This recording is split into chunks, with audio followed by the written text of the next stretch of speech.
Today we will be talking about the recently revealed Marvel's Avengers video game. Now we got a logo reveal for it a few days ago, and we got confirmation that we will be seeing the game at Square Enix E3 conference.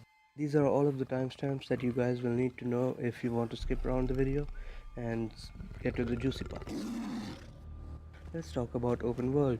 Open world is a little tricky for this game because it will be more story focused, and as you guys know, the Tomb Raider game, the Shadow of the Tomb Raider, the gameplay you guys are seeing in the background here, is sort of open world but not really.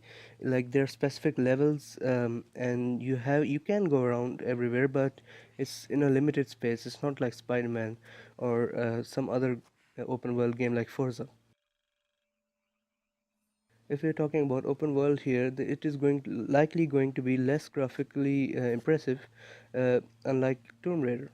Tomb Raider is very graphically impressive, but if it was an open world game, it would be less graphically impressive. It makes sense. Now, no doubt that we might get a better graphics update for the next generation of consoles like Xbox 2 and PlayStation 5, whatever. And yeah, that's basically it. Open world or closed world, we don't know yet. Anyways, let's move on to the next topic, the playable Avengers. Now, I think it is only going to be the six Avengers of the main six Avengers, if you guys didn't know. Iron Man, Thor, Hulk, Captain America, Hawkeye, and Black Widow. Now, I'm going to be taking each one and seeing how their gameplay could be. Now, let's talk about Iron Man. He moves really fast, so it might be a little difficult, but I think they can fix that by putting a limiter on how fast or how far he can go in one burst. Now that will help this console generation to load and not lag when we are Iron Man, because if we lag when we are Iron Man, then it won't be really fun, because you just get sick when flying really fast and then all of a sudden stopping out of nowhere and it start loading.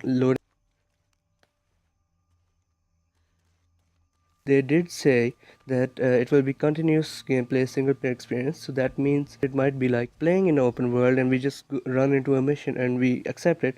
It doesn't start loading the game, it just continues from there very smoothly.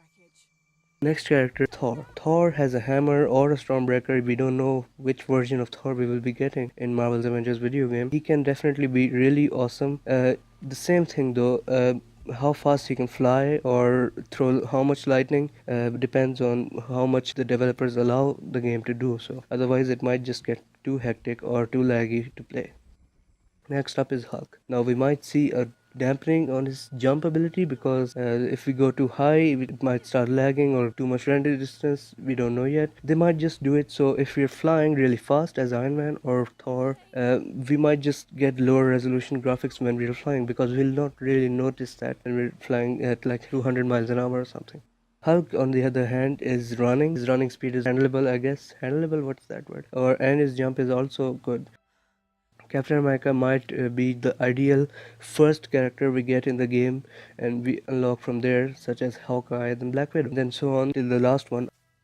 Now, Captain America, he might be very overpowered in some aspects, such as defense, because of his shield, and he might lack in power, so we might use Hulk or Thor or Iron Man for that. Hulk, on the other hand, is offensive and defensive. I don't really know how Hulk will play out, but I can guess on other characters. Now, let's move on to Hawkeye.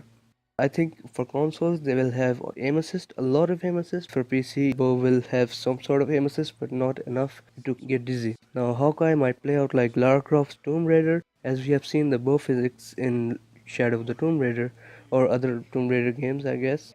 Hawkeye might be a ranged type of character, so you can sit back and just fire arrows or do whatever.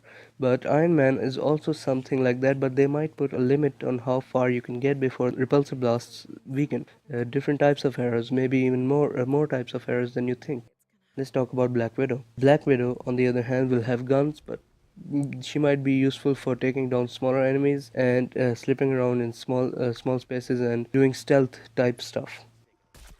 Now let's talk about story. Story might be very interesting for us because we will be getting something different from the Marvel Entertainment Universe, and the gameplay might just be in the story. That means that if we do something well in open world or whatever the mission is, it counts towards the story. It might change, it might be different for everyone who plays the game. It's very interesting what we will see now. I will be covering the game on this channel here. If you want to see more, just subscribe and like the video if you enjoyed it. And yeah, see you guys later.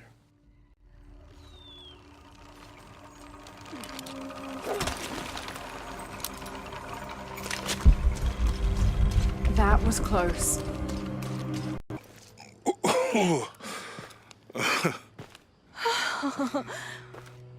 Maybe we should give him a name. Okay. Eli? My cousin. He's always trying to get under my skin. Goodbye, Eli.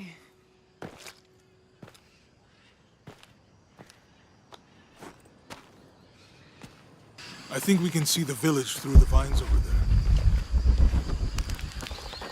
It's such a relief to have Jonah back, especially after Miguel. At least Jonah didn't ask what happened. The Jaguars. I don't want him to worry. We have to stay sharp if we're gonna get ahead of Trinity.